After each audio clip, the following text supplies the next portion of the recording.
untuk empati harusnya semua kepala daerah itu punya empati. Puan soal Bupati Aceh Selatan, seharusnya kepala daerah punya empati. Mengomentari Bupati Aceh Selatan Mirwan MS yang pergi umrah di tengah kondisi bencana banjir Sumatera, Ketua DPR RI Puan Maharani mengingatkan seluruh kepala daerah agar memberikan empati terhadap warganya. Situasi dan kondisi Indonesia kembali normal dan semuanya aman, saudara-saudara kita sudah pulih dan Indonesia normal lagi. Untuk Aceh harusnya untuk empati harusnya semua kepala daerah itu punya empati. Namun Pak Dasko mau menambahkan.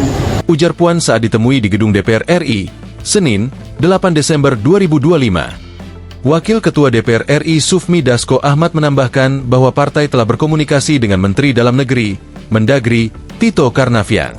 Secara kelembagaan, kata Dasko, Gerindra mengusulkan agar Kemendagri tidak hanya memeriksa Mirwan, tetapi langsung menjatuhkan sanksi pemberhentian sementara.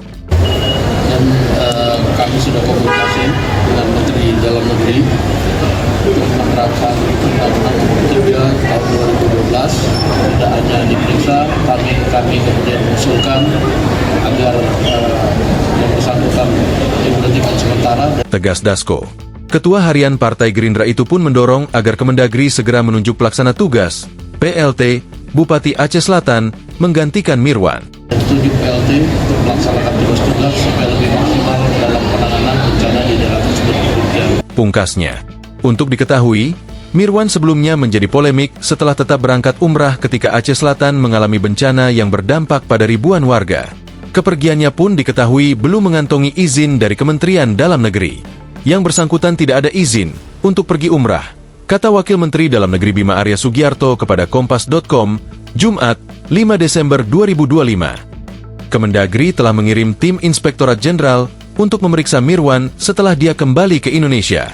Sanksi yang diberikan akan sangat ditentukan oleh fakta dan data dari hasil pemeriksaan Inspektorat, ujar Bima Arya, Senin, 8 Desember 2025. Sebelumnya, Mirwan juga sempat menerbitkan surat pernyataan ketidaksanggupan menangani bencana banjir dan longsor di wilayah pada 27 November 2025. Download Tribun X sekarang, menghadirkan lokal menjadi Indonesia.